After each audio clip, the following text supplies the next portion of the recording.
أعوذ بالله من الشيطان الرجيم.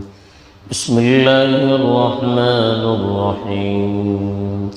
ما كان لبشر أن يؤتيه الله الكتاب والحكم والنبوة ثم يقول للناس كونوا عبادا لي من دون الله ولكن كونوا ربانيين بما كنتم تعلمون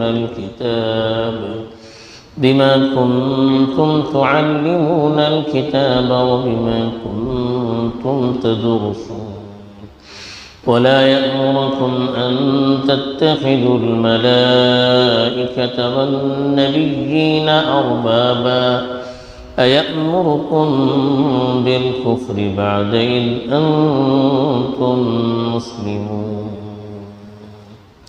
الحمد لله رب العالمين والعاقبة للمتقين والصلاة والسلام على سيد المرسلين خاتم النبيين محمد وعلى آله وصحبه أجمعين. أما بعد.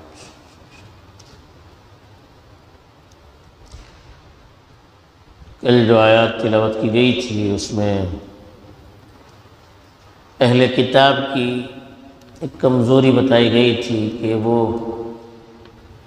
کس طرح سے اپنی کتاب میں بھی تبدیلیاں کرتے تھے، کبھی اس کی غلط تشریح کر کے، کبھی الفاظ کو توڑ مروڑ کر اس طرح سے پڑھتے تھے کہ معنی کچھ کے کچھ بن جاتے تھے، اور اس طرح سے وہ اللہ کے رسول صلی اللہ علیہ وسلم کے سلسلے میں اور دین اسلام کے سلسلے میں جو حقائق ان کی کتابوں میں بیان کیے گئے ہیں ان کو چھپانے کی کوشش کرتے تھے۔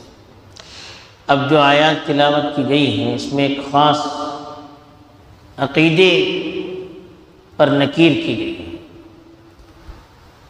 چونکہ اس صورت میں عیسائیوں کے غلط عقائد پر کھل کر بحث کی گئی ہے اور ان کی غلط فہمیوں کو اور کمزوریوں کو دور کرنے کی کوشش کی گئی ہے۔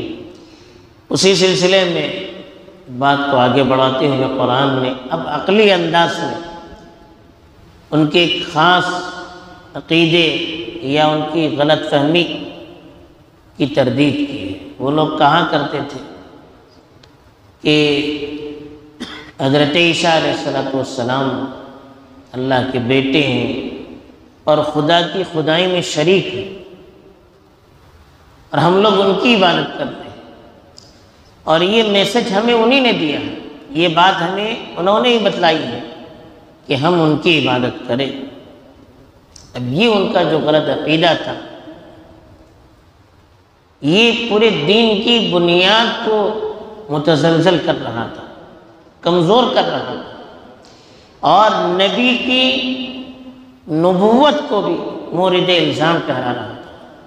ایک نبی جس کو اللہ تعالیٰ لوگوں کی عبادت سے نکال کر، بت پرستی سے نکال کر اللہ کی طرف متوجہ کرنے کے لیے بھیجتا ہے، بندوں کا تعلق اللہ سے جوڑنے کے لیے بھیجتا ہے، کیا وہ نبی اللہ کو چھوڑ کر اپنی عبادت کی کسی کو دعوت دے سکتا ہے؟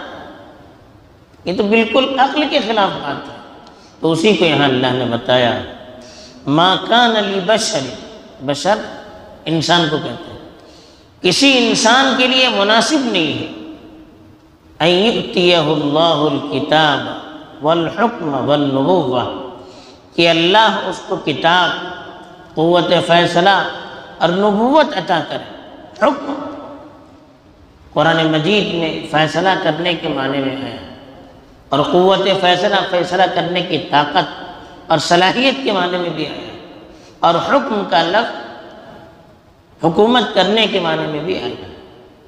تو یہاں پر اکثر مفسرین نے یہی مراد لیا کہ فیصلہ کرنے کی طاقت، صلاحیت اور قوت۔ تو ایسا انسان جس کو اللہ نے کتاب دی، یعنی اس پر کتاب نازل کی، والحکم، اللہ نے اس کے اندر قوت فیصلہ دیا، فیصلہ کرنے کی طاقت دی، دین کی سوجھ بوجھ دی، والنبوہ، اور نبوت سے بھی انہیں نوازا۔ تو کیا ایسے انسان کے لیے مناسب ہے؟ ثم یقول للناس، پھر وہ لوگوں سے کہے کونوا عبادا لی من دون اللہ، کہ تم اللہ کو چھوڑ کر میرے بندے بن جاؤ، میری عبادت کرنے لگے۔ ایسا ہو سکتا ہے کیا؟ تو اللہ نے کہا کسی انسان کے لیے یہ مناسب بھی نہیں، اور کوئی انسان یہ کر نہیں سکتا کہ اللہ نے اس کو نبی بنایا ہو، کتاب اس پر نازل کی ہو، اور اس کے اندر دین کی سوجھ بوجھ فیصلہ کرنے کی صلاحیت بھی ہو، اور وہ اللہ کو چھوڑ کر اپنی عبادت کی دعوت دی لوگوں کو، ایسا کر نہیں سکتا۔ یہ اللہ نے عقلی اعتبار سے بھی ان کے اس دعوے کی تردید کی، بلکہ وہ تو یہ دعوت دیتا ہے وَلَكِنْ كُونُوا رَبَّانِيِّينَ، وہ تو یہ دعوت دیتا ہے کہ تم اللہ والے بن جاؤ۔ ربانی کہتے ہیں پروردگار سے جن کا تعلق مضبوط ہو، جن کو اللہ تعالیٰ نے علم سے، حکمت سے اور اخلاص سے نوازا ہو، تو وہ لوگ اللہ والے کہتے ہیں، جو دین کی سمجھ بوجھ رکھتے ہیں، علم اور فقہ کی دولت سے اللہ نے انہیں نوازا ہے، وہ مخلص ہوتے ہیں، اللہ کے بندوں کو اللہ کا دین سکھلاتے ہیں اور اللہ سے جوڑنے کی فکر کرتے ہیں، ایسے لوگوں کو ربانی کہتے ہیں۔ تو نبی تو جس کو اللہ نے اپنی طرف سے بھیجا ہے، وہ تو لوگوں کو یہ دعوت دیتے ہیں کہ کونوا ربانیین، آپ ربانی بن جاؤ، اللہ والے بن جاؤ۔ کیسے؟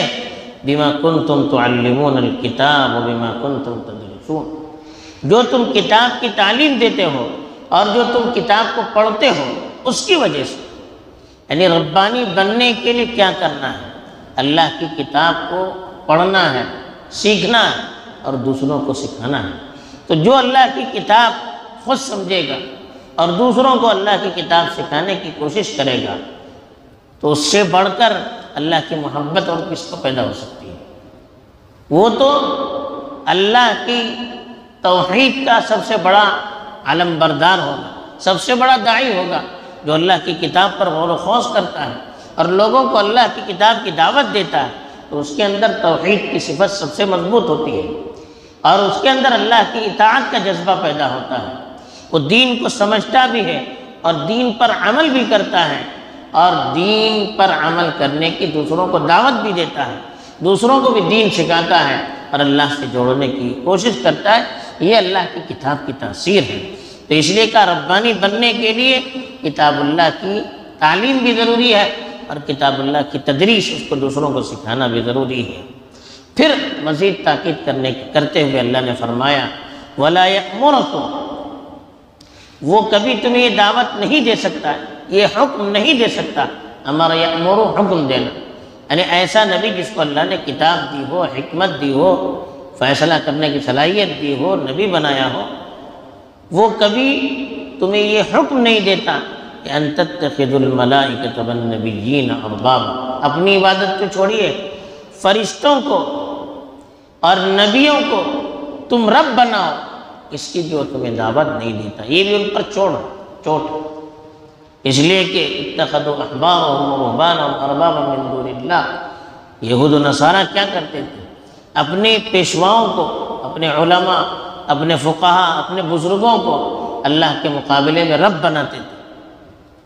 جیسے اللہ کو حکم نازل کرنے کا حق ہوتا ہے، حلال اور حرام قرار دینا یہ اللہ کی طاقت ہے اور اللہ کا اختیار ہے، یہ اختیار وہ بندوں کو دیتے تھے۔ تو کہا کہ کوئی نبی یہ دعوت نہیں دے سکتا کہ فرشتوں کو عرب بھی اللہ کی بیٹیاں کہا کرتے تھے، بلکہ یہود و نصارہ کی کتابوں سے یہ بھی معلوم ہوتا ہے کہ ان کے یہاں بھی بہت سے ایسے لوگ تھے جو فرشتوں کی عبادت کرتے تھے۔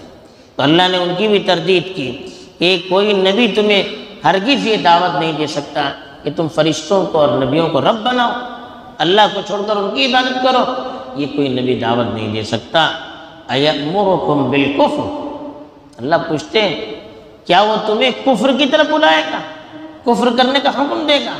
بعد اذ انتم مسلمون، جبکہ تم اللہ کے مطیع اور فرما بردار ہو، تم مسلمان ہو، اللہ کی اطاعت کرنے والے، اللہ کی بات ماننے والے، اللہ ہی سے اپنا تعلق جوڑنے والے ہو، کیا نبی تمہیں اللہ کو چھوڑ کر کفر کرنے کی دعوت دے سکتا ہے؟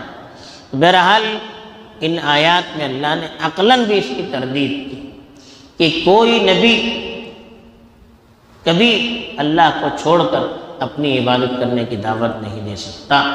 یہ کھل کر اللہ نے بیان کیا۔ جو اس طرح کہتا ہے کہ نبی ہمیں اپنی عبادت کی دعوت دے رہا ہے، وہ نبی پر بھی سراسر جھوٹ اور بہتان لگا رہا ہے اور اللہ پر بھی بہتان لگا رہا ہے۔ دوسری چیز یہاں بتائی کہ نبیوں کا پیغام یہ ہوتا ہے کہ لوگ اللہ والے بن جائیں، تو نبی لوگوں کو اللہ سے جوڑنے کے لیے آتے ہیں، بندوں کی عبادت کروانے کے لیے یا بندوں سے جوڑنے کے لیے نہیں آتے ہیں۔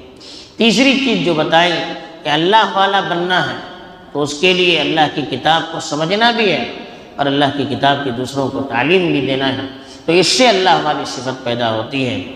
اور چوتھی بات یہ بتا دی کہ نبی نہ اپنی طرف کسی کو بلاتا ہے، نہ کسی نبی یا فرشتے کی عبادت کی دعوت دے سکتا ہے۔ تو اللہ نے یہ بتا دیا کہ نبیوں کی بھی عبادت نہیں ہو سکتی، فرشتوں کی بھی عبادت نہیں ہو سکتی۔ پانچویں چیز اللہ نے بتایا، جو اس طرح کرتا ہے اللہ کو چھوڑ کر بندوں کی عبادت کی طرف یا مخلوق کی عبادت کی طرف لوگوں کو بلاتا ہے، تو وہ لوگوں کو اسلام سے نکال کر کفر کی طرف لے جاتا ہے۔ یہ اللہ نے ان آیات میں پیغام دیا ہے۔ اللہ تعالیٰ ہمیں حقائق کو سمجھ کر قرآن کے مطابق اپنی زندگی گزارنے کی توفیق دے۔ آمین۔ وآخر دعوانا الحمد للہ رب العالمین۔